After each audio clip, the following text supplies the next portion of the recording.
এবং এরই ধারাবাহিকতায় গতকাল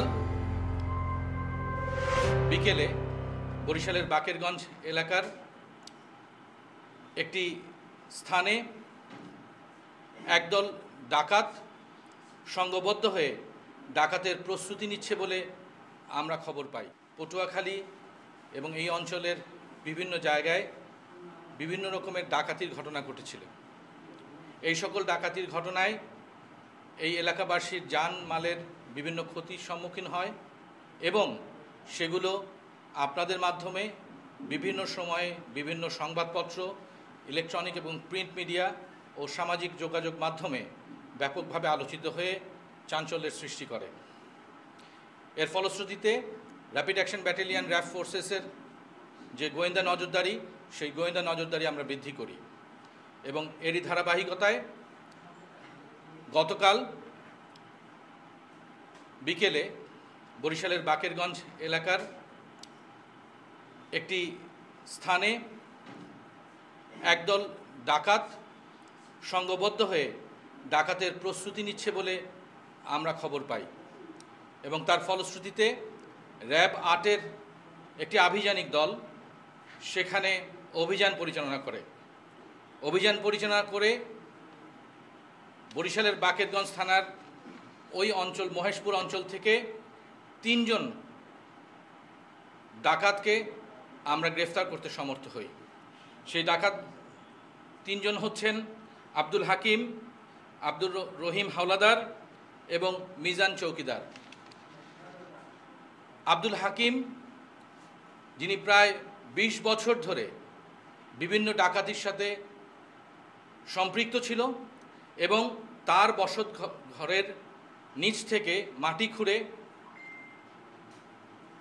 বিভিন্ন ধরনের ডাকাতির সরঞ্জাম, প্রায় ১৬ ধরনের ডাকাতির সরঞ্জাম আমরা উদ্ধার করতে সমর্থ হই। এর মধ্যে খেলনা পিস্তল, ছুরি, চাকু, দা, রেঞ্জ, শাবল এবং অন্যান্য আরও অনেক ধরনের ডাকাতির সরঞ্জাম ছিল। গ্রেফতারকৃতদের জিজ্ঞাসাবাদের পর আমরা জানতে পারি যে এই আব্দুল হাকিম দীর্ঘদিন ধরে ডাকাতির পেশায় নিয়োজিত এবং তারই সহকারী আরেকটি দল যারা অভিযান পরিচালনার সময় র্যাবের উপস্থিতি টের পেয়ে পালিয়ে গিয়েছিল, তাদের খবর আমরা পাই এবং তাদেরকে ধরার জন্য আমরা অভিযান পরিচালনা করি এবং র্যাব ১০-এর ঢাকার কেরানীগঞ্জের আরেকটি দল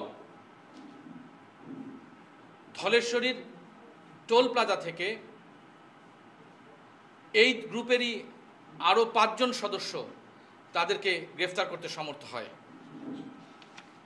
ঢাকার র্যাব ১০-এর যে আভিযানিক দলটি যে ডাকাতদের গ্রেফতার করে তারা হচ্ছে শাওন ইসলাম উলফে সোহাগ, মোহাম্মদ রাজা খলিফা, নাসির হাওলাদার, কালাম এবং সেলিম মাতব্বর। আটককৃত এই ৮ জন ডাকাতি মূলত বরিশাল এবং তার পার্শ্ববর্তী অঞ্চল বিভিন্ন অঞ্চলের অধিবাসী।